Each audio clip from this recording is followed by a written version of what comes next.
and I'm here to introduce the escalating issue of elder abuse. The World Institute of Society's Elders is dedicated to promoting the health, welfare, and happiness of elders around the world at every stage in their lives. Many elders will be affected by a decline in physical capabilities and are also likely to face an increased probability of illness, which will affect their lifestyles.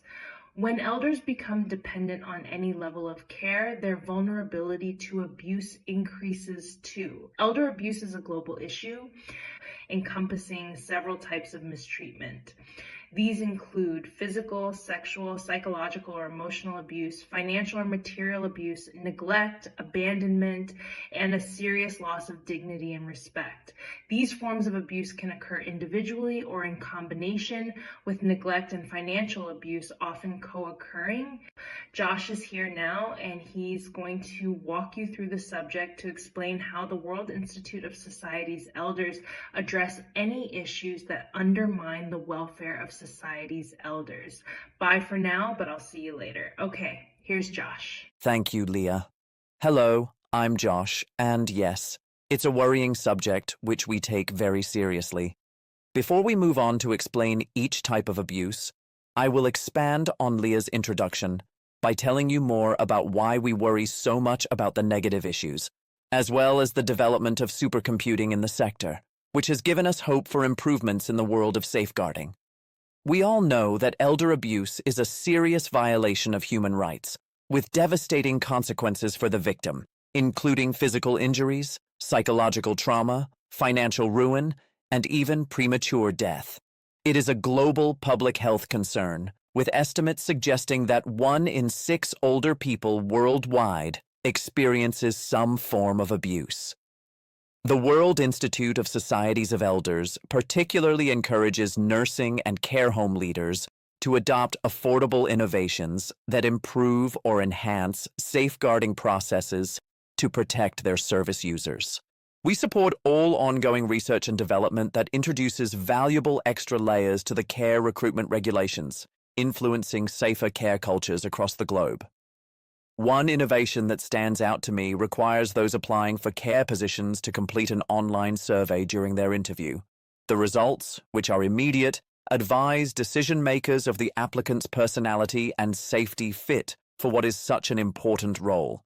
The outcome doesn't mean cherry-picking because the industry is strapped for staff all the time, but selectors will know exactly where to place individuals and, better still, where not to place them. Avoiding taking risky carers altogether would be the smartest solution because that's how a caring culture ecosystem is created. The name of such a service is appropriately Care Quality Ecosystems and is accessible online. Just remember that carequalityecosystems.co.uk is UK-based and currently only available in English-speaking countries.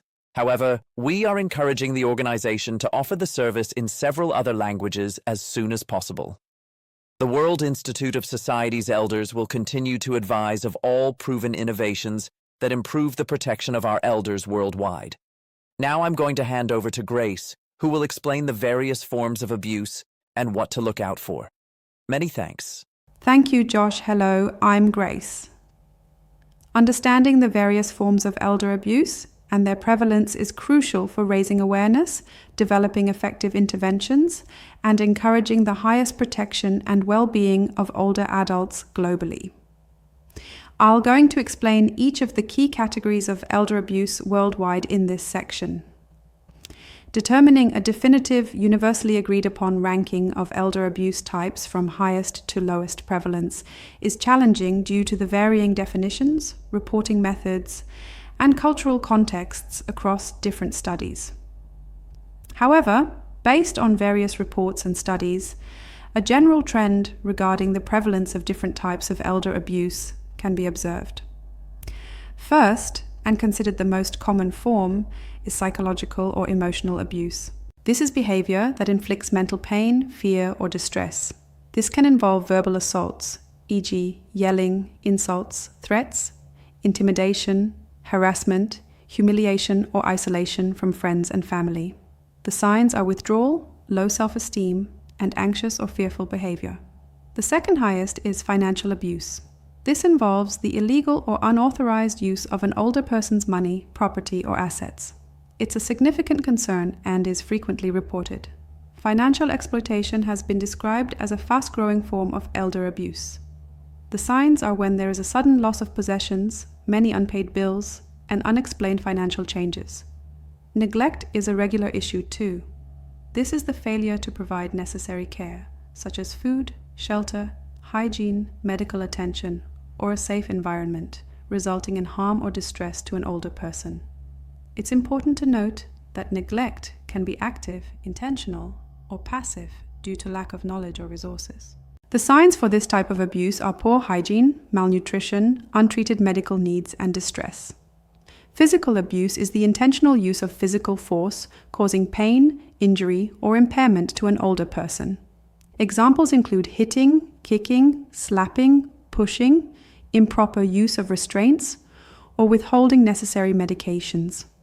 The signs of physical abuse are not always obvious, but unexplained bruises, frequent injuries, and fear of being touched are strong warning signs. Sexual abuse is any unwanted sexual contact or activity with an older adult, including situations where the person is unable to give consent. Look for bruising, difficulty walking, inappropriate sexual behavior, and withdrawal.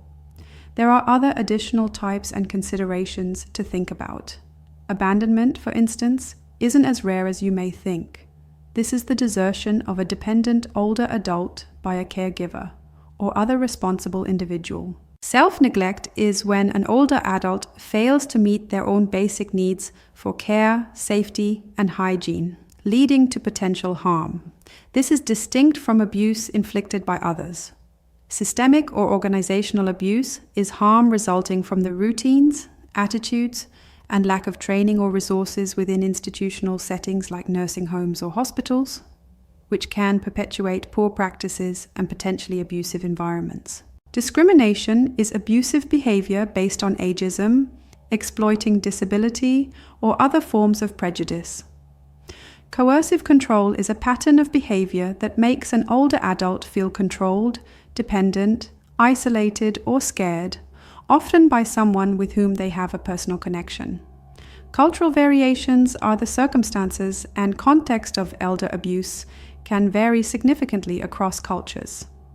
So that's my contribution, but I'm now going to hand you back to Leah, who will point out a few other considerations that affect how we can account for the actual growing scale of abuse. Thank you. Thank you, Grace. That's a harrowing list of issues none of us want to think about, but if we don't discuss this issue, it will grow out of control. So I'm going to point out some other important considerations, such as the topic of underreporting. It's important to remember that elder abuse is largely underreported, making it difficult to precisely determine the actual prevalence of each type of abuse and at what scale. Study outcomes vary as different studies use varying methodologies, settings, community versus institutional, and definitions of abuse, leading to diverse prevalence rates. For example, one study found the prevalence of psychological abuse to be 33.4% in institutional settings, higher than the 11.6% reported in community settings. Comorbidity: certain types of abuse often co-occur. Physical abuse is particularly likely to be accompanied by other forms of abuse. Risk factors like cognitive impairment, physical disability, dependence on others, and poor social support can increase an older person's vulnerability to abuse. In conclusion, while the specific ranking may vary depending on the study and context, psychological abuse, financial abuse, and neglect are generally considered the most prevalent types of elder abuse, with physical and sexual abuse occurring less frequently. We all know that care providers are busy people and work hard to meet the expected standard safeguarding requirements, but we need to encourage them to review many successful innovations that have influenced a paradigm shift in the protection of vulnerable adults that could not only improve their business, but also change the lives of the elders using their service for the better.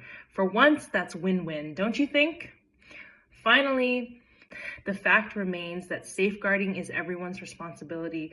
If you see something, say something. You could be the very person who protects a vulnerable adult from harm.